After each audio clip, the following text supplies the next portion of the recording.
Yan, isang mapagpalang araw po sa ating lahat, mga kalingap, mga kabisnes. At panibagong araw, panibagong reaction ulit po tayo. At for today's video po ay gawin po natin ng reaction. Itong bali dalawang video ito ni Kalingap Tatay Papsi. Patungkol po dito sa mag-inang Lola Trining at Nanay Glenda, na kung saan ay ayon dito kay Kalingap Tatay Papsi ay na-scout ito ni Kalingap Jose. Mga Kalingap, mga ka-business, si Tatay Papsi nga pala po ay isang ambasador ng Kalingap dyan sa Donsol. Suportahan po natin yan, Kalingap Tatay Papsi. At yun, mga Kalingap, mga ka-business, bago natin ipagpatuloy ang ating reaction video patungkol nga po dito kay Lola Training at dito kay Nanay Glenda, ay yun, syempre lagi po natin paalala, mga Kalingap, mga ka-business, patuloy lang po nating suportahan ang ama ng Kalingap na wala iba nga po kundi si Kuya Bal Santos Matubang, at ganun din po si Kalingap Rob, at syempre ganun din ang may bahay ni Kuya Bal Santos Matubang na si Ate Edna Vlog, at ganun na rin po ang may bahay ni Kalingap Rob na si Ma'am Jack Tapia Matubang. At syempre ganoon na rin po ang lahat ng Kalingap partners at lahat ng Kalingap reactors. At isama na rin po natin, mga Kalingap, mga kabisnes, sa patuloy nating susuportahan ang Kabisnes Official, Papa Dins TV at Kabisnes Family. Iyon. At yan, mga Kalingap, mga kabisnes, tuloy na po tayo dito sa ating gagawing reaction video. Patungkol nga po dito sa vlog ni Kalingap Tatay Papsi, o Tatay Papsi na lang. Dito nga po sa mag-inang Lola Training at Nanay Gloria. At ito nga po, bago puntahan itong sila Tatay Papsi, itong mag-inang Lola Training at Nanay Gloria, ay ipinagluto muna ito ni Tatay Papsi ng kanyang special nilagang baboy. At bakit special? Kasi nga daw may secret ingredients ito. Di ba? Ikaw na, Tatay Papsi, ang may secret ingredients sa nilagang baboy. At isa ito kasi doon sa gustong paraan nitong si Tatay Papsi na gawin tulong para dito sa dito kay Nanay o Lola Trining at saka dito kay Nanay Gloria. Dahil nga matanda na si Lola Training at itong si Nanay Gloria naman ay may pinagdadaanan depresyon. Kaya mas minabuti ni Tatay Papsi na bago nga sila pumunta doon sa bahay nito mag-inang ito, ay malutuan niya itong mag-inang ito ng ay kangay masustansya na mga pang-ulam. At syempre masarap-sarap din. At ito na nga, mga Kalingap, mga ka-business. Nung dating doon nila Tatay Papsi sa bahay nitong sila Lola Training, ay naabutan niya nga andun lang sa labas ng bahay itong si Lola Training. At pagdating nga doon nila Tatay Papsi, ay kagad niyang kinumusta itong mag-inang ito. At ito nga pala, itong si Nanay Glenda ay may anak din na batay doon sa pagkakasabi nitong si Lola Training, ay tila ba may depression din yung anak nitong si Nanay Glenda, kasi sinabi nitong si Lola Training na minsan sinusumpong din daw yung kanyang apo. Pero napansin naman natin dito kay Nanay Glenda na behave naman siya. Hindi nga lang talaga siya nag-iimik sa sobrang kabehaban. Di ba? Ang ibig sabihin, mga Kalingap, mga ka-business, ay hindi siya yung tipo nung tulad nung ibang ika nga may depression na nagliligalig, nagwawala, minsan nananakit. Hindi siya ganoon. Kumbaga, tahimik lang siya at alam mo yung tila ba nag-o-observe lang sa paligid. Nakikinig lang doon sa mga sinasabi sa kanya, pero yun nga, hindi ka magkikitaan ng kahit counting response man lang ng imik buhat sa kanya. Titingnan ka lang niya at minsan ay susundin ni nitong si Nanay Glenda yung sinasabi ni Kalingap Tatay Papsi nang wala siya talagang imik. Pero alam nyo, mga Kalingap, mga ka-business, Habang pinapanood ko itong bidyong ito, sobrang naaawa ako, lalong-lalo na sa kalagayan nitong si Lola Training.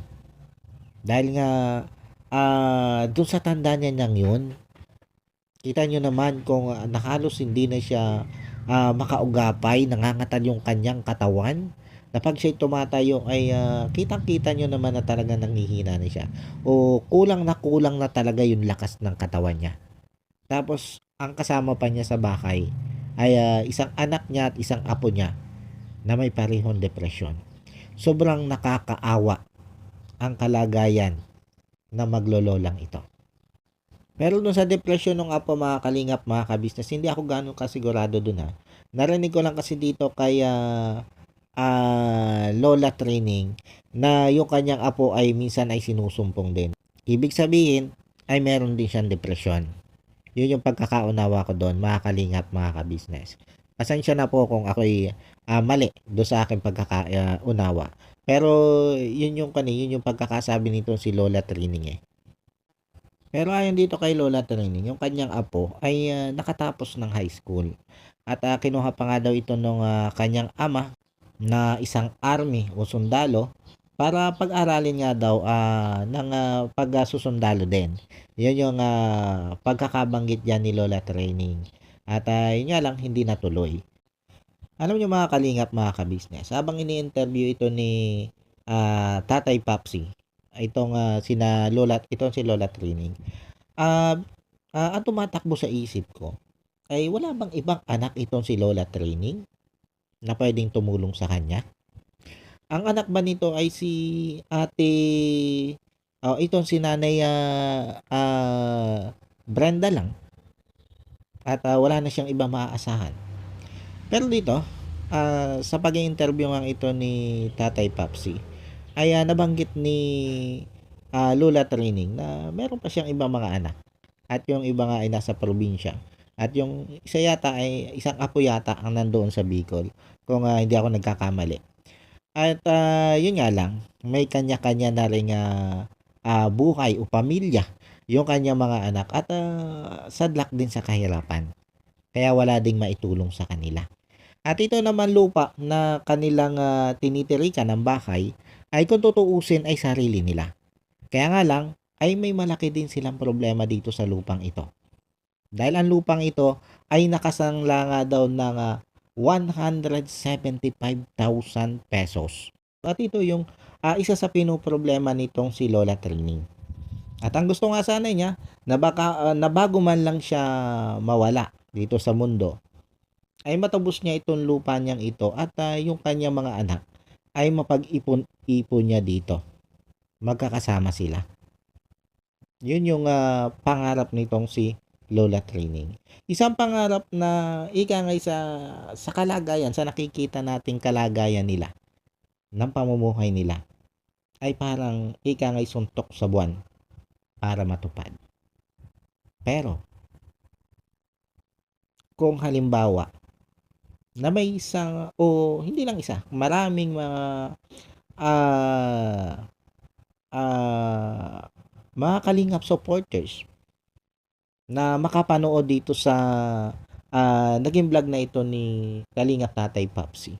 Lalo na nga doon sa mga butihing sponsor ng Kalingap. Kaya matupad ang pangarap na ito ni Lola Training. Kung may mga Kalingap sponsor lang na makakapanood nga nito at maantig ang kanilang puso. At magsama-sama sila na mapag-ipunan ang pantubos ng lupa nitong si Lola Training. Kung tutuusin, kaya yan eh. Kung maraming magtutulungan. Tama po ba, mga kalingap, mga kabisnes? Yan ay kung mapapanood na mga kalingap sponsor na alam naman nating may mabubuting puso at yun nga, maantig yung puso nila at maisipan nilang tulungan itong si nanay o si Lola Training sa kanyang napakabigat na problema na ito. Alam niyo mga kalingap, mga kabisnes, napakasimple lang po sana ang pangarap na ito ni Lola Training. ang makasama lang yung kanyang mga anak na malayo sa kanya bago man lang siya mawala dito sa mundo. At para mangyari yon ay may napakabigat naman siyang hinaharap na problema. Ito nga ay yung pagkakasanla ng kanyang lupa. Na itong lupang ito ay naipundar daw ng kanyang asawa nung panahong nabubuhay pa yung kanyang asawa. Dahil yung kanyang asawa ay nung panahong malakas pa ay may maganda itong trabaho. At ito nga daw po ay nag-uopisina sa Philippine International. Yun ang pagkakabanggit ni Lola Training. Hindi ko din lang alam kung saan yun. Pero ibig sabihin, nag-uopisina, medyo malaki din nga ang sweldo. Kaya siguro nakapagpundar din ng ganitong ari-arian. Kaya nga lang ay nung mamatay nga yung kanyang asawa, ay eto, naghirap na sila. At sa ngayon nga, ayan, nakita naman natin yung kalagayan nito sila Lola Training na kung hindi nga napuntahan itong sila Kalingap Tatay Papsi ay maaaring wala na rin kainin sa susunod na pagkain nila kasi nabanggit nga nitong si Lola Training na yung kanilang kinain ay ika nga'y huling saing na. Yun yung pagkakabanggit niya. At yun, buti na nga lang ay dumating itong sila Kalingap Tatay Papsi, may dalang 15 kilos na bigas at meron na rin silang dalang lutong kanin at yun yung niluto ni Kalingap Tatay Papsi na special nilagang baboy with secret ingredients. So, di ba? Kay Tatay Papsi lang yan.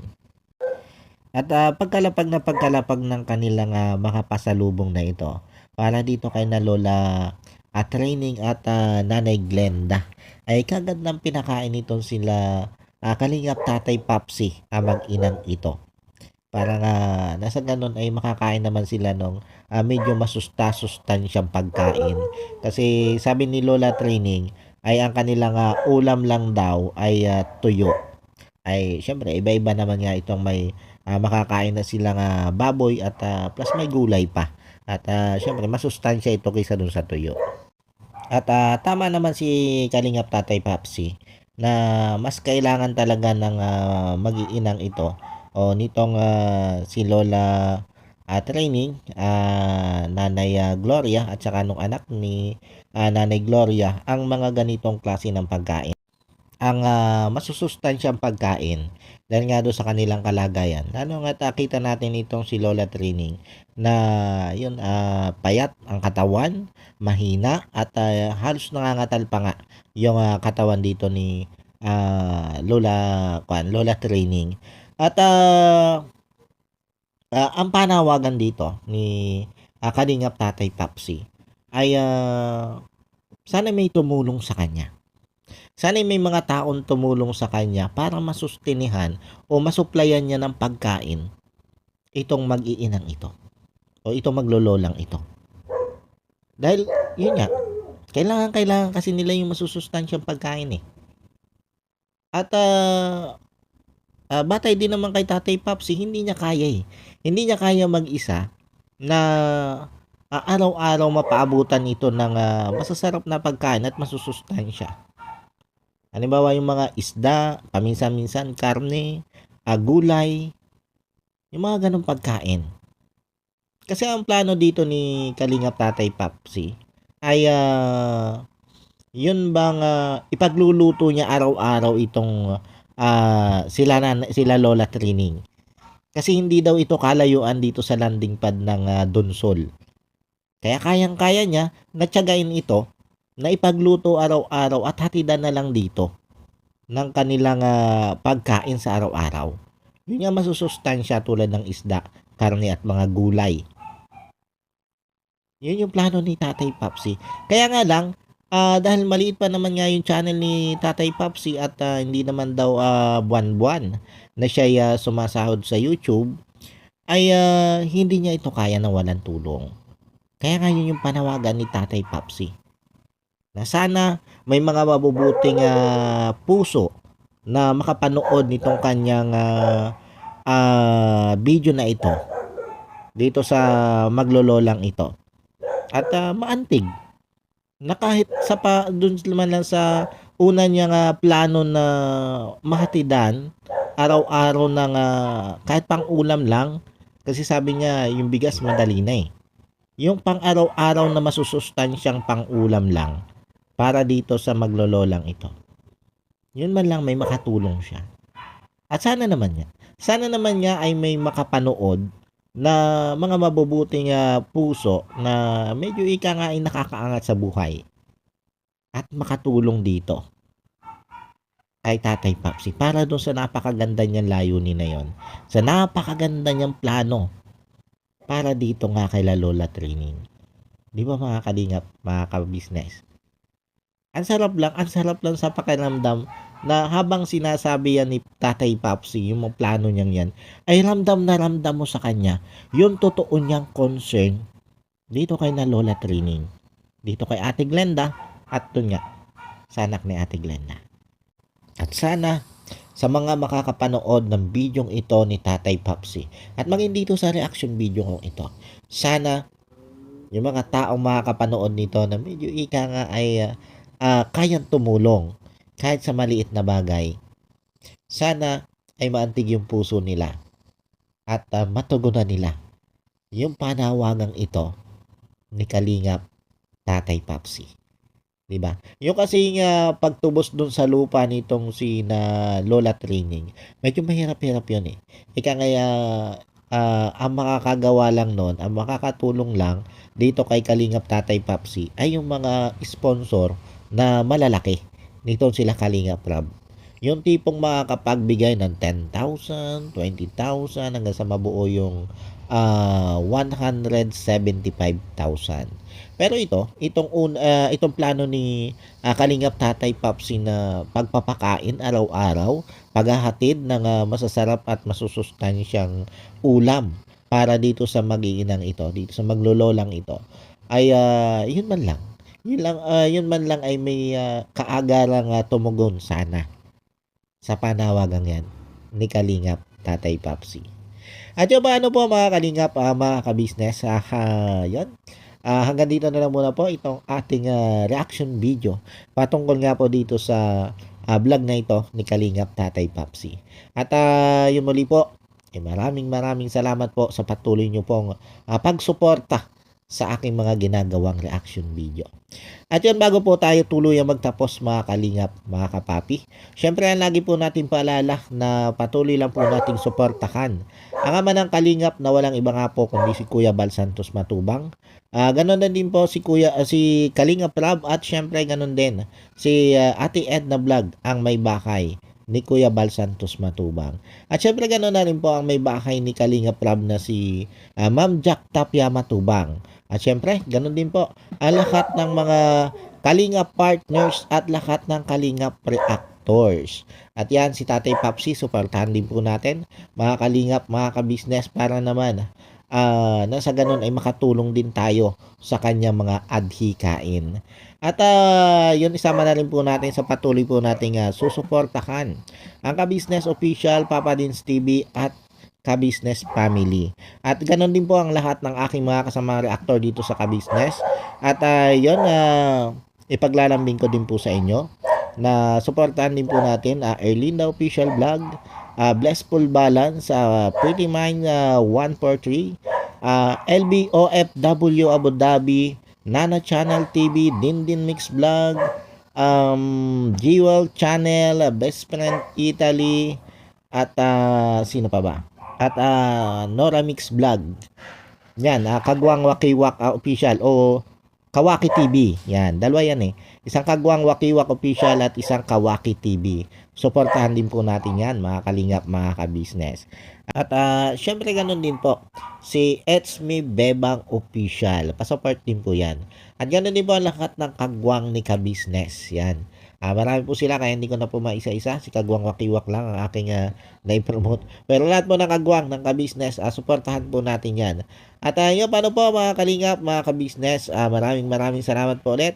At God bless po sa inyong lahat. I love you all. Bye-bye.